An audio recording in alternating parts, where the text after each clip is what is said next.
What's up everybody, Mr. Gizmo here. The way that I thought that I would remove the belly pan is, instead of making that splice here with a little tube, I thought I would just remove the clamp right there on the dust shield. That shouldn't be too difficult even with the wheels on, and then just feed it back through this hole into the belly pan. And the only thing that I would need to remove there are just the zip ties, and that's it. So cool, done.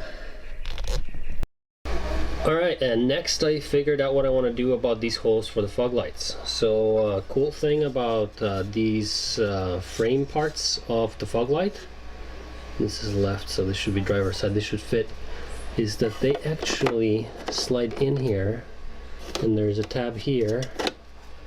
You can see this tab here. They slide in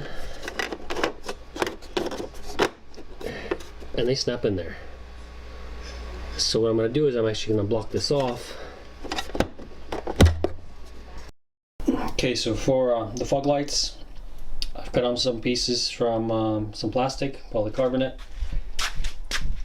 Dremel, spray paint, mask. And this is actually the unpainted side. So this is the painted side. It didn't come out too well, but it's more matte. And the unpainted side, because this is plastic, is just kind of see through. And then the way that I'm going to attach it is, I thought I would put like dabs of RTV here, but I'm just going to tape it all around with some electrical tape. So this is the final look. Like I said, it does look very, very glossy. I'm not sure if it looks out of place or not, but for now, I'll just run it this way, and if I have to remove it, it just unclips and pulls out relatively easily. These clips, and so that's the taping job. Alright guys and girls, so last but not least, my car is not track car. It's a dual duty car, so I don't want to be running cooling ducts 24/7 on the car, only on the track. So I don't want to be overcooling my brakes.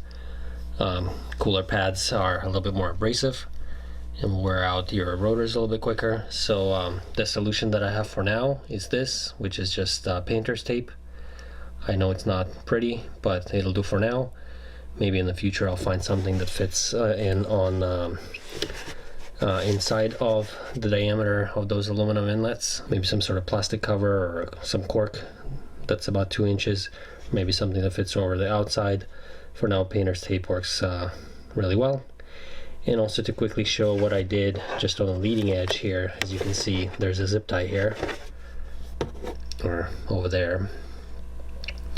So that's the only thing that's actually holding that aluminum cover on. I don't have any more zip ties all around, and that's how I attached it. I basically drilled a hole that's just snug for the aluminum to fit through the plastic, and then on the other side of the plastic, what's holding the aluminum on is the hose itself with the clamp. But I did want to make sure that the leading edge here was kind of flush with the plastic inlet, because it was tilting off a little bit. So that's all I got for this